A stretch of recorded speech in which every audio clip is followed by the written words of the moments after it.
Tinalakay po sa plenaryo ng Senado ang resolusyon ng minorya para ipanawagang dapat iyakin ang legal na remedyo sa Pilipinas bago ang anumang aksyon ng ICC.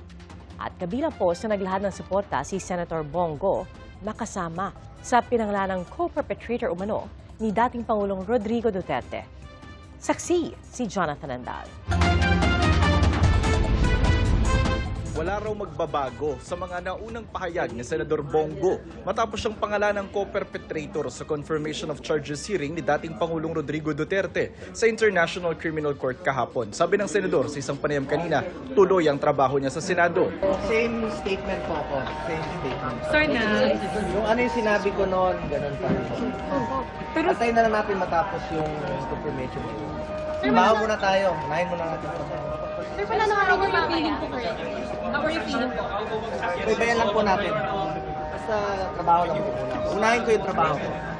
Nabanggit ang aligasyon sa presentasyon ng prosekusyon kaugnay sa basihan ng unang count ng crimes against humanity of murder laban sa dating Pangulo. Sakop nito ang siyam na insidente ng pagpatay sa pagitan ng 2013 at 2016 noong panahon na mayor pa ng Davao City si Duterte. Noong panahong ito, 19 ang patay kabilang ang 3 bata. Of course, Mr. Duterte did not commit these crimes alone. I'll talk about just a few of them now, just to introduce them.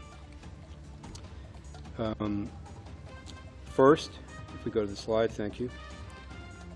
Ronald Bato de la Rosa, who was the chief of the Davao City Police Office, or DCPO, from 2012 to 2013. Next. Vicente Danao, another police chief in Davao during the period. Next. Christopher Bongo, who was Mr. Duterte's aide, special assistant, and important advisor from 1998 to 2016 for the Davao period and then continued later in the presidency. Mr. Dante Guiaran, regional director, the National Bureau of Investigation. And finally, Italiano Aguirre, who is a lawyer for Mr. Duterte and for some of the DDS members during the mayoral period. Sinisikap naming makuha ang panig ng mga binanggit sa confirmation of charges hearing. Dati nang sinabi ni Go na walang basihan ang anyay one-sided at di patas na aligasyon laban sa kanya kaugnay sa drug war. Wala raw itong kinalaman sa kanyang tungkulin noon bilang Special Assistant to the President noong June 2016 hanggang October 2018 at bilang Executive Assistant ng Mayor ng Davao City mula 1998 hanggang 2016. Gate naman ni dating Justice Secretary Vitaliano Aguirre II, bagamat naging abogado nga siya ni Duterte at ng mga hinihinalang miyembro ng Davao Death Squad noong 2009, ginagawa lang daw niya ang kanyang trabaho bilang abogado. Itinanggi niyang nasangkot siya sa EJK. Si De La Rosa naman di pa nagpapakita sa Senado mula noong Nobyembre. Noong nakaraang linggo, naghain ng minorya sa Senado ng resolusyon para protektahan ang mga Pilipino laban sa anilay extraordinary rendition. Binanggit ang pagsuko umano sa dating Pangulo sa ICC nang di raw nakakadulog sa judicial system ng Pilipinas. At ang posibilidad na malagay rin sa ganitong sitwasyon ng mga tinukoy ng ICC prosecutors bilang co-perpetrator ng dating Pangulo. Sa resolusyon, nakasaad na dapat tiyakin ang legal na remedyo sa Pilipinas bago ang anumang aksyon ng ICC. Inisponsor ni Senador Rodante Marcoleta ang resolusyon sa plenaryo ng Senado kanina.